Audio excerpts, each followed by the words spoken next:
Morning guys, Chris from Seagulling Detailing. Today I'm just going to have a chat to you about drying cars after you've cleaned them, washed them, detailed them, or however. I'm getting this question asked a fair bit of a lot of guys asking about why there's stains and water dribbles and stuff, and how to remove them, and how to stop the dribbles from coming out of like mirrors, etc. After you spent all that time waxing and you drive down the road and then the water all dribbles out everywhere. Now, I guess the real answer to that is you can't really 100% stop it unless you really spend a lot of time in doing that, or at least leaving the car to dry for a couple of days. I've had cars here that I've detailed and washed, and then a day later they're still dribbling out the mirrors and stuff. So just going to give you guys some pointers on what I do to stop it or eliminate it, or at least help it, and the different methods in drying.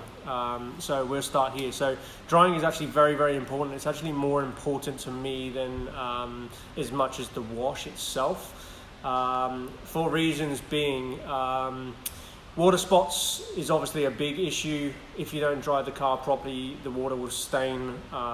It just kind of dries onto the car and it leaves like a watermark on there. Is that a bad thing? It can be. If your car isn't protected in a wax or coating or polymer wax or anything, then yes, it can do if it's left on there long enough, especially in the sunlight. 9 times out of 10 you guys are washing your cars out in your driveway, which can't be helped with the sun. So if you don't dry the car 100%, then you're going to get the water staining starting to etch into your clear coat.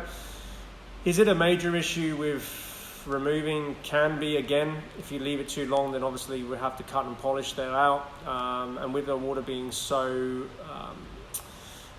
it's so harsh here with your calcium levels and bits and pieces, then obviously the calcium can start staining into your clear coat, and then we have to cut and polish even deeper, which is a bad thing. So drying the car with out in the sunlight or in your driveway, it cannot be helped sometimes, but just make sure you really dry the car properly. Etching wise, is like I said to you, glass as well. So glass is probably one of my pet hates as a detailer. I think every detailer is the same. Glass is just a nightmare. So I'm finding a lot now that there's a lot of glass etching with water stains and watermarks and stuff. Even down to your washer jet bottles, like your windscreen wash bottles, to when you squirt your windscreen to clean your windscreen. Everything that doesn't get wiped off with your windscreen wipers etches into the glass. A lot of windscreen washers are a lot harsher than like soap or water, etc. So I'm finding that that's causing a big issue as well. Runs is another thing too. So the runs are actually staying into your down by the biggest thing is like door handles and mirrors. So a lot of door handles and mirrors that will get dribble marks after you've washed them. How do we prevent that? I do a couple of tricks, what I'll explain in a second. And then obviously that will cause staining. So recap on why. Water spots is a big issue. Etching in the glass, runs down doors, and dribble marks that you don't want that actually will stain. And then obviously your everyday kind of staining as well. So that's what, that's a why. So how do we dry it, or how do I dry it, should I say? There is different methods, and I'll go through the most common question asked, especially after a coating, is the fact of, can I just drive down the road for a couple of Ks and the car will be super dry and it will all be great? No, it will dry to a point. So everything, the air will kind of blow off the car, it will kind of dry that area, but it's only going to push it in places where the air isn't kind of passing over the car, and that's when you cause the water staining in certain spots. So when people say to me, I'm still getting the staining, or I'm getting staining in this certain area every time, that's 9 times out of 10 I ask them how they dry the car, and I guarantee their answer is I just drive it down the road. So that's exactly where the water is basically sitting every time. So driving down the road is probably not the best. That's probably 1 out of 10 for me for drying a car. I think personally it's lazy, and I think it causes a lot of damage in the long run. So please guys, don't just drive down the road thinking it's going to dry your car. It will cause them water stains, it will cause them watermarks, and you just spend that time washing the car. Look, an extra half an hour on top, is it really worth it? No. Especially if it is hot and sunny outside, you definitely don't want that drying on the car. You want to remove that off of the car.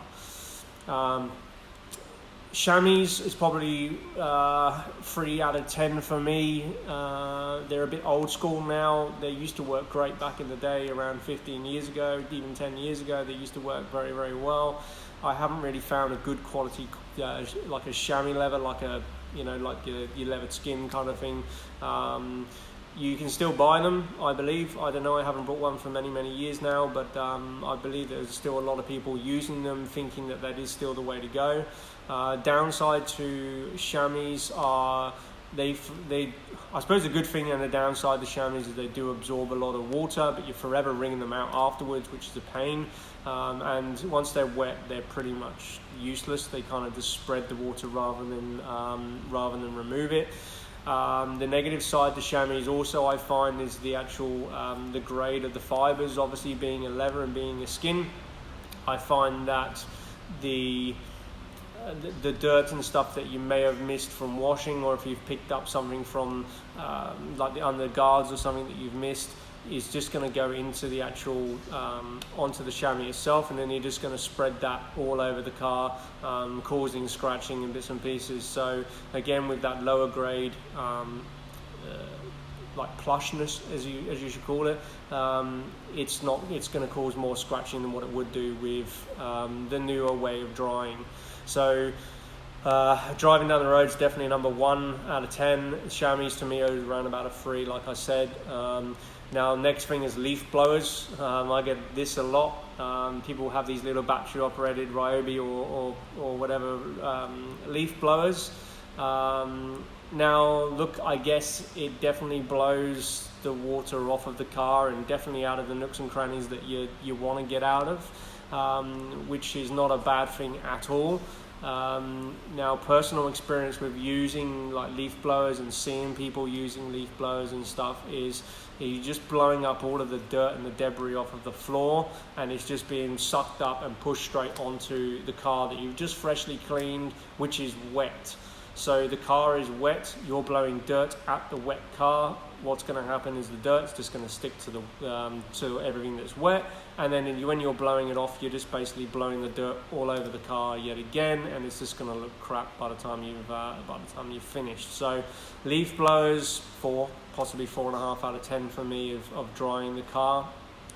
Now this is going to sound like I'm kind of contradicting myself here, but air compressors and actual drying blowers. So the air compressors, just start with air. Now look, it's filtered air that comes through, so it's kind of blowing clean air up the car, not just what it's picking up off of the floor, but it still can, obviously, if you go down towards the floor, it can still blow up through. So that's why I'm saying it might sound like I'm contradicting myself here, but air compressors are actually a very, very good way of drying a car for a number of reasons. The main reason to me is it's touchless drying, so you're not having to actually touch the car to dry it with wiping over with chamois and towels, etc.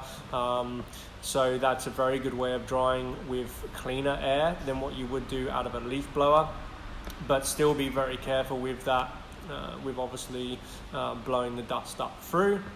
Lastly, I think is probably the best way to go. It takes a little bit longer, but to me personally is my favorite method of drying cars, is drying towels.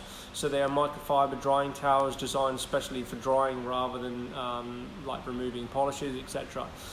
They use a different grade microfiber, different plushness on the microfiber that absorbs better, and honestly they are probably the 9 out of 10 method for me of drying a car. And if you really wanted to be very, very fussy like me here, and you'll kind of have to dry the car 100%, your drying towel with your air compressor or your professional detailing blowers, which are super expensive and not everyone's going to want to buy. The compressors now, Bunnings, $100, you can get yourself a compressor. So best case scenario for me is obviously a drying towel with a air compressor or blower. And that way you can get into all the badges, all the grills, the wheels, the wheel nuts, that kind of thing that kind of absorbs all the water that you can't normally get to with a normal towel. and also in the door shuts, etc., is probably one of a very important part to focus on too. A lot of people miss out all the door jams and door shuts, etc., and that obviously causes a lot of stains in there because it doesn't get removed. So I'll talk through some of the drying methods and towels that I use. There's a couple here, starting with the least. So just a normal microfiber towel here is very good at absorbing water, but you do have to wring it out. It will get wet very, very quickly, and you have to keep wringing it out like a chamois. But at least the advantage with this over a chamois is it's nice and plush, and you're not going to scratch anything. Any dirt that gets hit will just get sucked up into the towel. Great way of drying. I use these for drying wheels because they're a throwaway item for me. So I use them to drying wheels and inside like door shuts, door jams, etc. Next case one would be more of a plush drying towel, so something that's a little bit softer, again, a lot more for delicate stuff. I find these better for paint work on the exterior of the car that you want to be a little bit more delicate with as such, after you've gone through with the drying towels themselves. So these drying towels here, as I show you, are big. Okay, so they're about 1 meter long by about 500, I believe, 400, I believe. Now these here are super soft. They are rewashable. You can stick them in the washing machine. You can stick them in the tumble dryer if you really want to on a very low heat. You can just hang them up to air dry. I do recommend washing them probably once every other wash, just because. But they stay super soft, they're anti-scratch, and they absorb so much water. I can honestly tell you, I can dry a whole car using this towel without even wringing it out. And then afterwards, I try and wring it out just to kind of dry it. Nothing comes out of it, so it absorbs water very, very well. You can dry the whole car within a matter of minutes with one of these drying towels. So definitely, for me, the best method. And again, try not to use this towel on wheels and in the real dirty areas that you may have missed or anything, because obviously this would be your delicate paint and glass. So just look after your drying towels for sure. Make sure they don't get so dirty, etc., and go from there. If you're finding that you're out in the sunlight and you're finding that the water is drying before you can even get to it, before you can dry it, then drying agents or spray waxes, etc., are probably the way to go with that too. So we use a product, Auto Revive, which you've probably seen in hundreds of my videos before. It's a very, very good product that I love and I use every day. So the Auto Revive now is your pink spray wax, which is just up there in now the new style black bottles. This is very good for helping with drying for sure. It actually causes the water to lift and run off as well, so it just makes life a lot easier when drying. Also stops all that dry wiping, where you're not just using a towel on a dry car, which can cause scratches if you push too hard or etc. So Auto Revive is very great as a drying lubricant. It's super safe to use on any surface, gives it that hydrophobic look as well, and helps with the washing next period as well. So I would recommend using that. Lastly is on the glass. Everyone hates glass, me in particular, with smears and stuff. So look, if you want to try and stop the smearing and you want to try and stop them watermarks etching into the glass, then there's a couple of products you can use. Obviously glass cleaners are very good at removing it, but they're no good at protecting it. So next time you wash it, you're going to be in square one again, or if it's dirty rain or anything, you're going to be in square one again. Best case scenario is using a glass protectant or a sealant. There's a lot of them on the market. One we use is Safe Vision, obviously by Tevo, which is this one here, which is the blue one, which is just behind me there, which I'm almost out of on that bottle.